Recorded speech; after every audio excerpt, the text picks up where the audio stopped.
Well, reporter Patrick Aboud told us that there's a mountain in Indonesia where thousands of pilgrims gather several times a year for ritual sex sessions.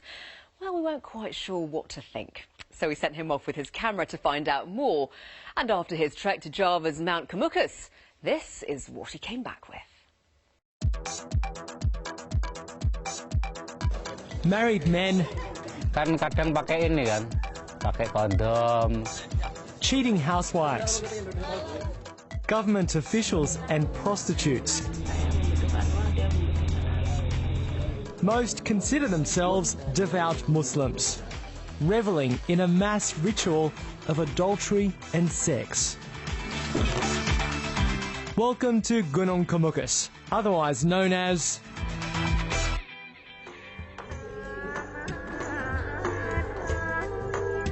Mardia runs a humble market stall in a Javanese coastal town. She rarely leaves her village. But she's travelled hours to be here today at Sex Mountain.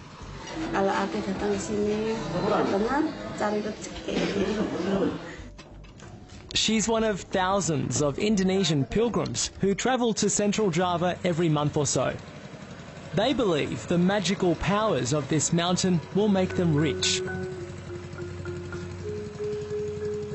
Mardia's husband passed away 5 years ago and she's struggled since financially.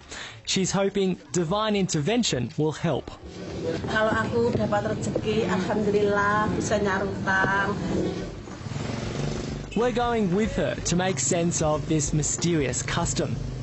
On face value, it would seem to be an ancient tradition riddled with contradictions.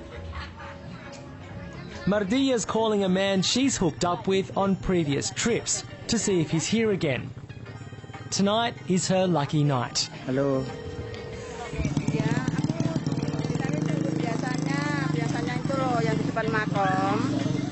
Parman agrees to meet Mardia at the shrine on top of the mountain later. The shrine where this religious sex ritual began. Back in the 16th century, Javanese legend has it, Prince Samodro had an affair with his stepmother. They ran away and hid here on this mountain, Gunung Kemukus. But one day, while mid-coitus, they were caught and killed. They were buried here, and the story goes, you must have sex on the mountain every 35 days. Repeat that process 7 times, and blessings and wealth should come your way. You won't see this ritual anywhere else in Indonesia or the rest of the Muslim world. It's a very Javanese blend of religious ideals with Islamic, Hindu and Buddhist influences. Many of these pilgrims come from poor villages, like Gepeng. He's a timber yard labourer and lives 300 kilometres from the mountain. He's married and has 2 children. There's a communal feast in his village today. Gepeng and his mates are eating up big before their long journey ahead to Sex Mountain. Kalau di situ itu cari pasangan lain, bukan orang rumah gitu loh. Sejarahnya kan gitu. The men lie to their wives, telling them they'll be away working for the weekend. Ya, diem-diem aja, istri nggak bakalan tahu. Pinter-pinter aja. This woman's keeping her husband busy at home all weekend, warning if he was ever to cheat. Ayo gini tonjokin gitu, nggak boleh kalau tahu gitu. It's hard to know whether these men are in it for the religion, the supposed riches, or simply the raunch. Nah aku, rono kan aku senengnya karo ketok, gak seneng ngono-ngono. Ya kita itu ya sudah percaya sama Allah, tapi kan berusaha supaya nanti hidupnya itu agak enak itu loh.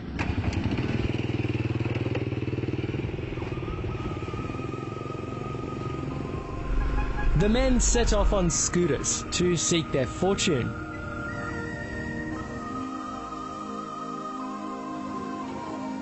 They arrive at sunset, when the mountain comes alive.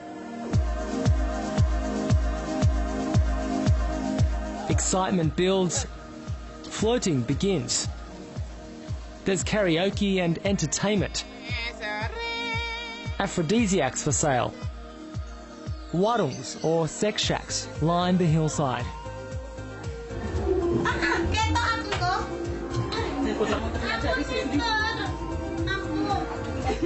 But before the fun, there are a couple of important steps that must be completed. First, prayers and offerings are made at the grave. Rather than praying to Allah, today Mardia is praying to the adulterous prince Samudro.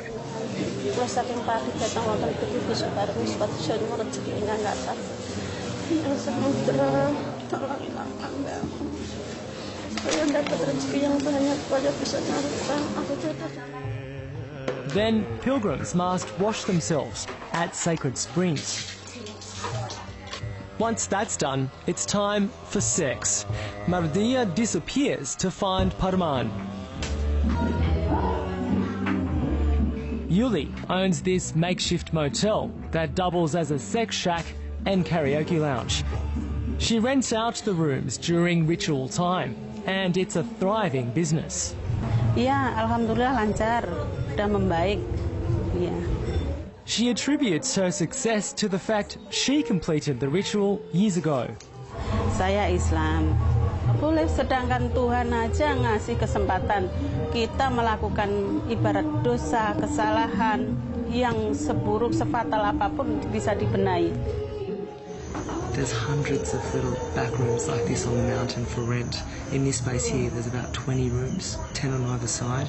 They're all occupied at the moment, apart from the one that I'm rested up against and the one opposite me. There's women with hijabs walking in, Muslim men wearing headpieces, walking in and out. Jadi ada sesuatu yang sangat aneh, sangat paradoks. Ya, ada masjid yang ada di situ, tapi di sekitarnya adalah tempat untuk melakukan perselingkuhan. Doa-doanya pun juga amin, amin, amin juga dengan doa-doa agama Islam, gitu. Professor Kunjoro has been studying Sex Mountain for more than 30 years. Memang hipokrit, gitu loh. Government authorities are loath to admit there is sex going on here. The gatekeeper, employed to oversee the mountain ritual, is adamant the sex is not compulsory. Itu bukan yang menyuruh Pak Juru Kunci syaratnya ziarah sini harus begitu, enggak. Itu maunya orang itu sendiri. Orang mau ziarah di sini itu kan harusnya hati yang suci, badan yang bersih gitu. If they can't find a sex buddy, they'll happily pay for one. Kesan pelacurannya itu yang ini yang kalau menurut saya itu yang perlu dihilangkan. Gitu. Kalau mau misalnya ada perbaikan lagi, itu mau menuju kepada ritual behavior yang impactnya kepada prostitusi boleh. Tapi jangan kemudian di situ ini pelacuran yang dilegalkan bertempat di situ. With more men than women coming here, it's grown to become prime territory for commercial sex workers. Justru itu memfasilitasi berkembangnya prostitusi di sana. Behind that red curtain are rooms and girls for hire. I'm not allowed to film here, but I'm wearing a hidden camera. Within minutes, I'm propositioned. You want this? Sure. Okay. Yeah. So we just go into the room. Do I have to pay her first? How much do I give her? Moments later, I'm invited out back by the girl in yellow. I have to pay her the equivalent of around 30 Australian dollars. We enter a cubicle. She takes her clothes off. I explain I don't want to have sex. She agrees to just talk. And how many men you had today?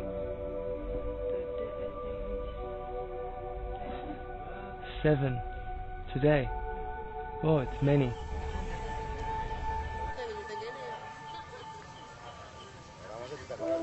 Udah keluarga sendiri, suami nggak ada, rumah sendiri, jadi kan mesti membutuhkan uang. Do you think it's wrong that Islamic men come to have sex with you? Jelas dia membutuhkan, saya membutuhkan uang, dia membutuhkan uang. And when the men come, do they use condoms?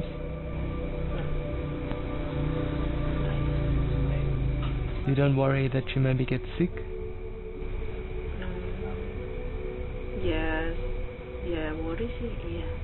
Takutnya iya.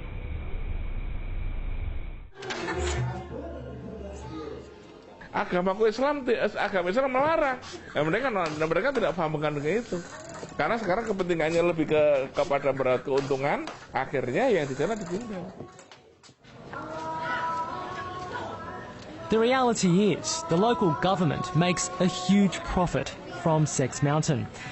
They charge the stalls to set up shop, and the pilgrims pay a toll to enter the site. At around 5,000 rupiah, or 50 cents a pop for entry, with up to 10,000 pilgrims coming every 35 days. That's big business in Indonesia. So it's not surprising officials and religious leaders turn a blind eye.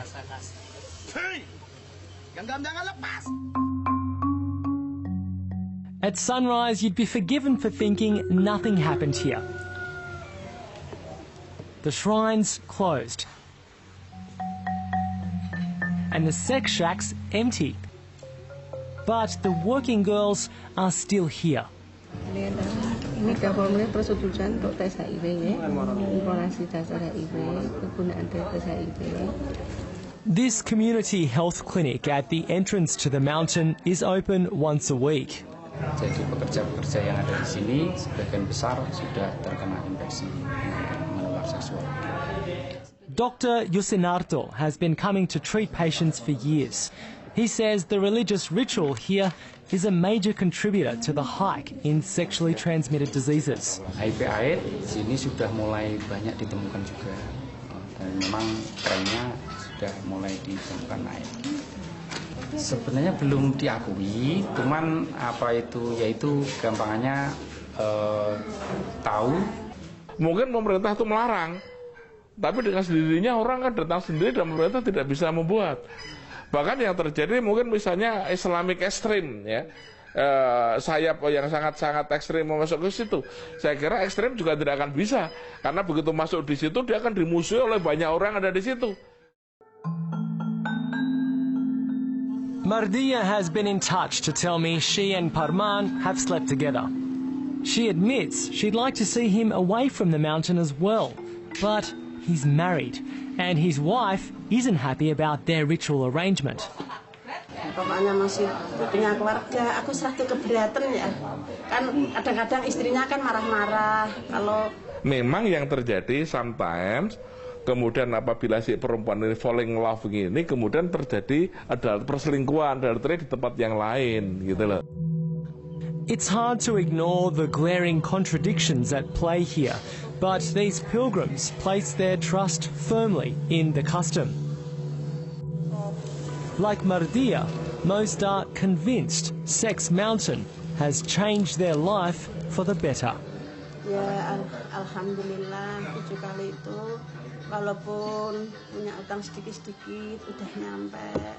Pada apa aja deh aku jualan, sudah laku, tapi sedikit-sedikit, walaupun sedikit ya aku alhamdulillah, terima kasih dari sini.